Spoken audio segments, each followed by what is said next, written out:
All right, TCI, welcome to the reserve. A little bit unusual this year, Will. Usually we have this is the kickoff for us and gets everything going, and then we go to ACC kickoff. This year we had ACC kickoff last week, and this week we get a focus on just Clemson. Yeah, it's really nice to kind of come out here and I guess a little bit different because we just focus on Clemson like you were saying, but at the same time it's different in the sense that we get to talk to all the coaches, and I think that's what I always enjoy about this event.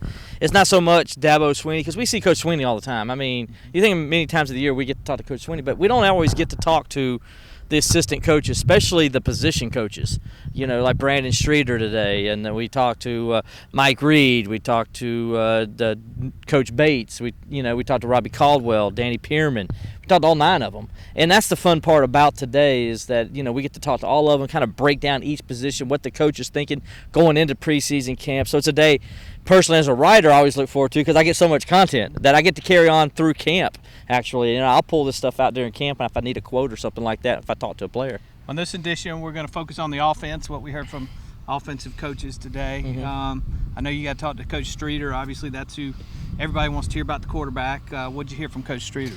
Well, a couple things. First of all, the quarterback race is, as we all expect, is not even close to being settled. Kelly Bryant's in the lead right now, and he broke that down. And the reason why is he said Kelly was just consistent throughout the spring. And what he means by that, it means by not only throwing the football or running the zone read option or getting the offense in and out of the sets that they need to get them in, but also in the fact that how he managed the game. And he said, that's where he was the best at it. He just came out there, and he said they expected that because he's the more experienced guy. And he went out there and looked comfortable doing it.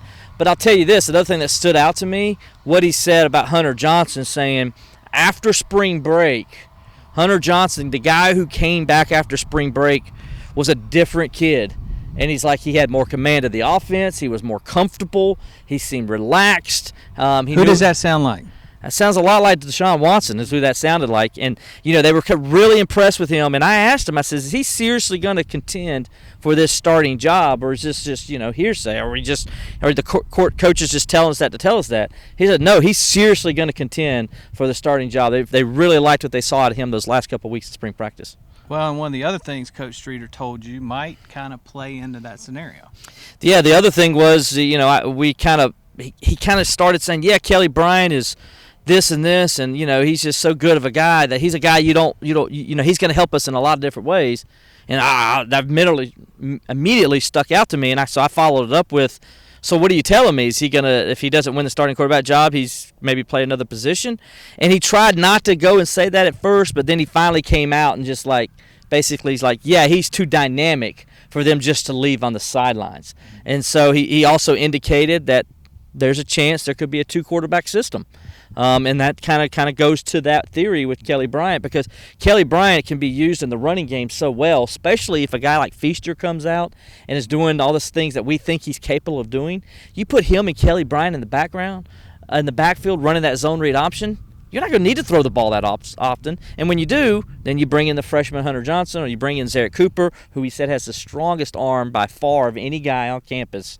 He says his Zarek Cooper is unbelievable with his arm strength. He says if he can get him, work on his mechanics a little bit more, get him a little more accurate, he's going to be good too.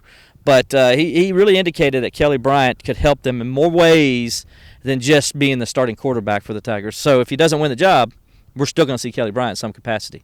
Staying on the offensive side, other thing Coach just talked a little bit about was the receivers, and Coach Elliott again talking about the 2 freshmen. Obviously tons of buzz around T. Higgins. Coach Elliott called him a freak of nature.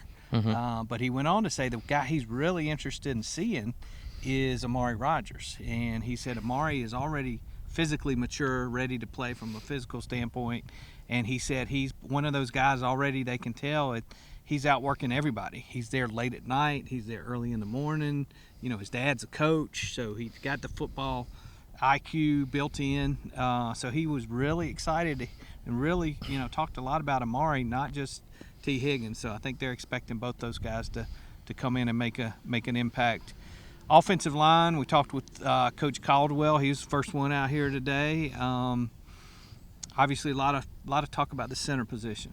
Yeah, first of all, Justin Fasanelli, he thought had a good spring, a very good spring, he said, in fact, and they really feel good about him being the starting center.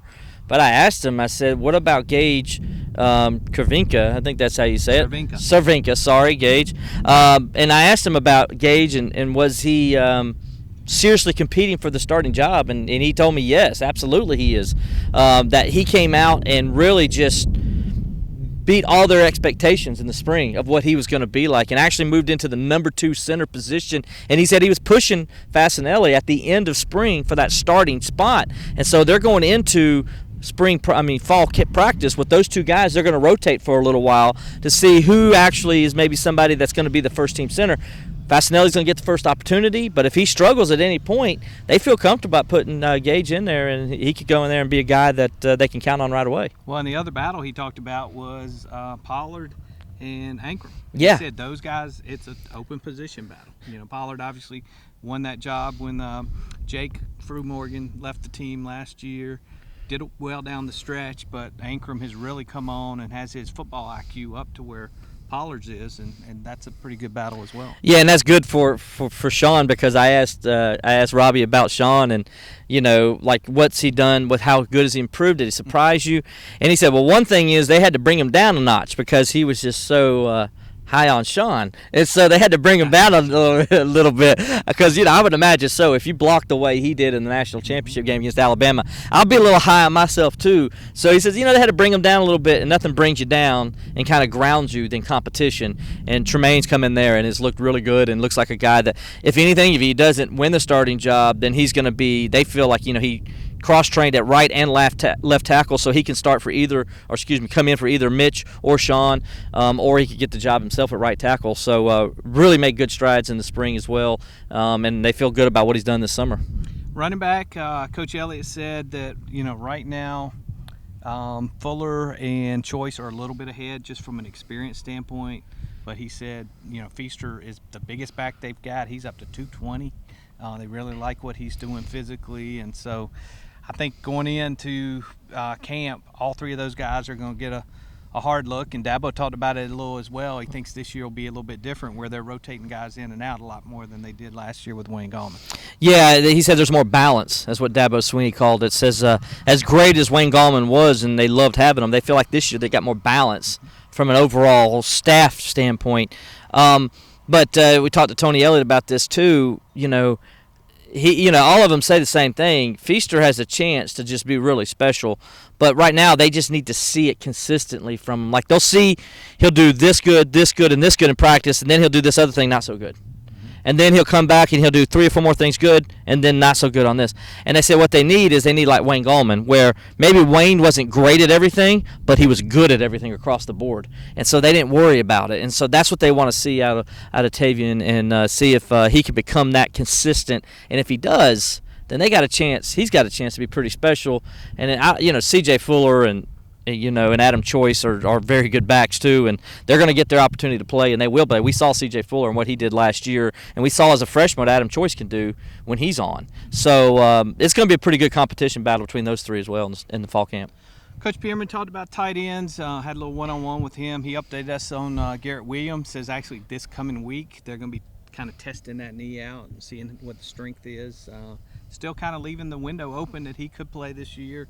If not, he said DJ Greenlee's actually making huge strides and as a leader, and obviously Richard is the guy they're counting on right now to kind of step in and take the receptions that we saw Leggett do so well last season. But he seemed pretty pleased with the depth. Sounds like Shadell Bell is coming along in his move to tight end. He did that, Shadell Bell. But he still has he kind of similar to what you said on some of the other guys. They need to see it on the field now. Right. Yeah. With those guys, and I talked to Danny too about it. And one thing he really liked about Mylan Richard is the way that he came in and really showed improvement in a lot of areas, in particular on the line of scrimmage. coming off the ball, firing off the ball. That's where he struggled a lot last year and why he wasn't out there blocking as much. And I asked him, I said, is that something because Jordan Leggett's not there no more? What is it why he all of a sudden changed a little bit? And he's like, well, yeah, some of it is that, all of a sudden they're the guy. And now they realize they can be the guy. And so it causes them to motivate them to do different things. Maybe that they were I won't say not doing it correctly, but they weren't just concentrating on it as much. Now they're concentrating on more because they know the coaches are watching them more because they want to be the starter. And he says that's what it was with Milan in the during spring practice. All right, guys, there's a recap of some of the things we heard from the offensive side of the ball. Stay tuned to TCI. We got tons of stuff coming, articles, videos, threads, all kinds of information to put out from today. We're going to come back in a second with a recap of some of the things we heard on the defensive side.